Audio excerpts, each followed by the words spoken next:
Ó, eu não sei quem te traumatizou com esse lance de que pra você passar autoridade, você tem que ter um posicionamento todo quadradinho, nariz empinado, só vestir branco ou só vestir preto, ou não podia sorrir no ensaio fotográfico, ou tinha que cortar o cabelo bem Chanel e blá, blá, blá. Eu só sei que nesse vídeo eu quero te tranquilizar e te mostrar com muita clareza que você pode sim criar autoridade na internet sem perder a sua essência.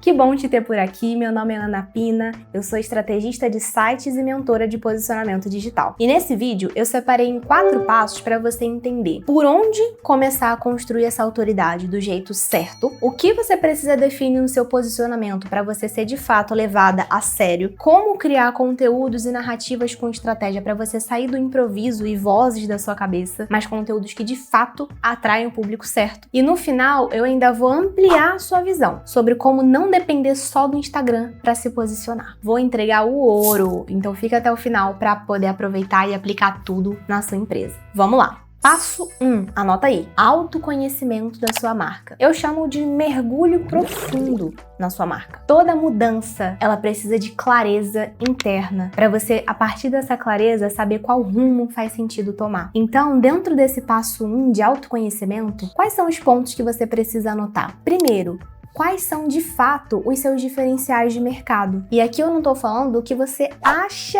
que sejam os seus diferenciais, com base em vozes da sua cabeça. Você precisa descobrir isso primeiro, se autoanalisando, se auto-observando como empresária e fazendo pesquisas com seus próprios clientes. Por exemplo, como que eu descobri o meu diferencial de mercado? Primeiro, eu olhei para os meus processos de entrega e pensei, cara, isso aqui é muito raro no meu mercado das pessoas entregarem. Realmente, dificilmente no mercado de criação de sites, de criação de página, os profissionais eles atuam como mentores com os clientes, junto com os clientes. Geralmente eles trabalham mais no layout, no design, e tá tudo bem, não tem problema nenhum. Mas eu descobri o meu diferencial aí, porque a minha maior vontade, a minha maior missão, meu maior desejo estava justamente em poder ajudar as minhas clientes a pensarem muito além de um layout bonito, mas realmente na construção estratégica da estrutura dessa página, da narrativa, quais textos fazem sentido. Se a gente for trazer um vídeo, como que deve ser o roteiro desse vídeo? Primeiro pensando no posicionamento dela como marca, para então esse posicionamento ser aplicado na narrativa do site, na narrativa da página, e depois só então a gente vai pro visual. Pode ser que você também trabalhe no mesmo nicho que eu e encontre outro diferencial seu de mercado. Talvez o seu diferencial esteja mais na parte realmente estética. Enfim, você precisa saber o que você tem de único, o que você curte mais fazer, o que você se identifica, como você gera mais valor para os clientes que você quer atender. Cada um vai ter o seu. Além disso, eu também passei a perguntar nos formulários de pesquisa de satisfação que eu enviava para as minhas clientes ao final do serviço, o que elas tinham percebido que tinham sido um diferencial aqui da nossa entrega. E batia exatamente com o ponto que eu mesma tinha autoanalisado. Esse ponto, inclusive, que era o que eu queria reforçar, que era a visão estratégica, o direcionamento estratégico, o olhar personalizado, o ir além do visual. Segundo ponto que você precisa fazer de exercício dentro do autoconhecimento. Qual é o público que você quer atrair? E aqui eu não tô falando do público-alvo que você já geralmente atende. Porque se você não está satisfeita com o seu público atual, opa, sinal de alerta. É hora de buscar o cliente ideal. Mas se você já atende um público que você gosta, maravilha. Agora é estudar e aprofundar sobre ele. Como? Pesquisando, analisando. São perguntas estratégicas sobre o público que você precisa fazer e anotar. Por exemplo, quais gargalos esse público está travado no dia a dia, com dificuldade de resolver? Quais os maiores objetivos e desejos reais deles? Quanto que eles ganham? Como que é o estilo de vida deles? Como são as tendências de comportamento? Como que eles se comportam? As atitudes, os pensamentos, as decisões, as preferências? Quais são as principais objeções que eles têm? O que que eles acham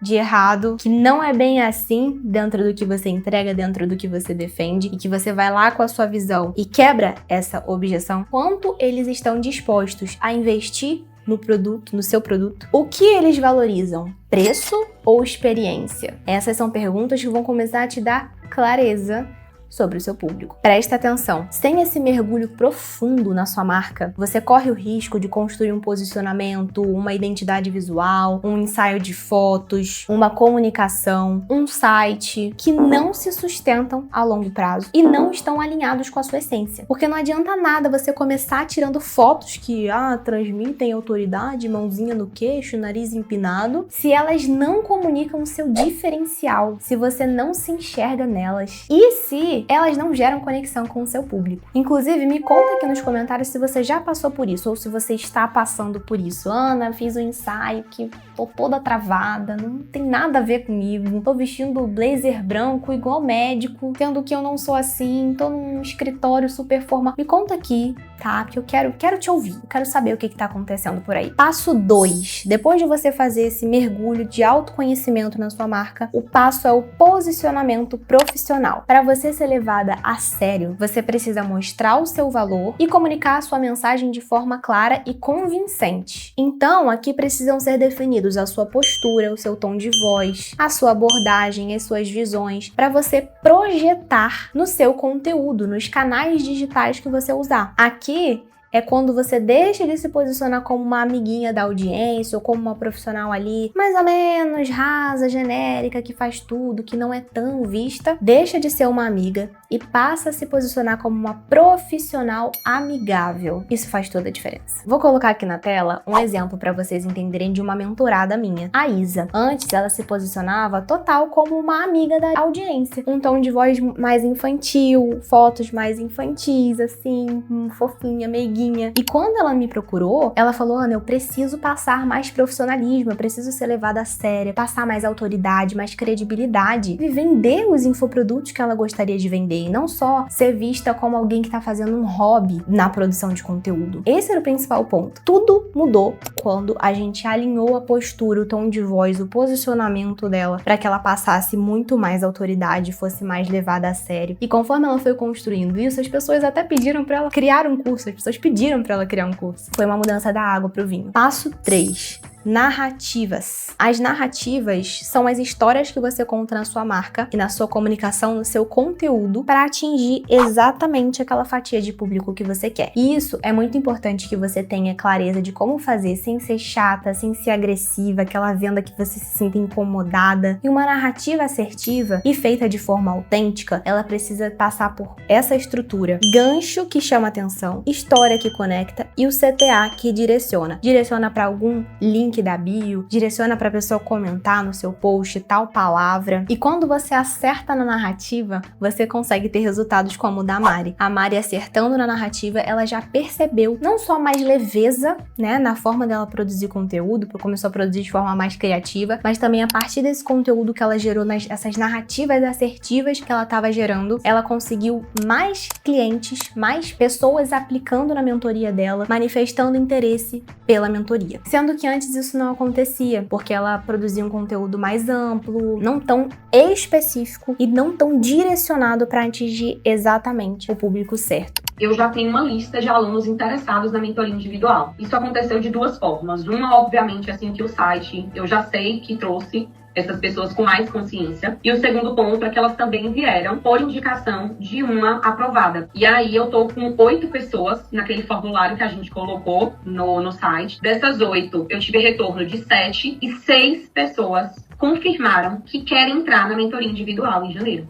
Se você tá gostando de tudo que eu tô trazendo aqui, dá um like pra eu saber que tá fazendo sentido e também se inscreve no canal para que você possa receber cada vez mais conteúdos que te ajudem nessa sua jornada de se posicionar, de produzir conteúdo, de passar mais profissionalismo com o seu trabalho no digital, porque esse é o canal para isso. Quarto e último passo: canais de vendas claros e desejáveis. Ou seja, quais são as redes, quais são os canais, quais são as plataformas que você vai usar para projetar o seu posicionamento. Pensa, além do Instagram, quais outros canais você pode usar para ser mais vista, encontrada, valorizada? Porque o Instagram é o que eu sempre falo, é terreno alugado. Quem é dono é o Mark Zuckerberg. Se de repente der algum BO, ficar fora do ar, a rede perder, de fato, o alcance, a popularidade que tem algum dia, ou simplesmente deixar de existir, assim como o Orkut, onde as pessoas continuam encontrando o seu trabalho de forma fácil na internet. Divulgar o seu trabalho na internet não é sinônimo de divulgar o seu trabalho no Instagram. Instagram é apenas uma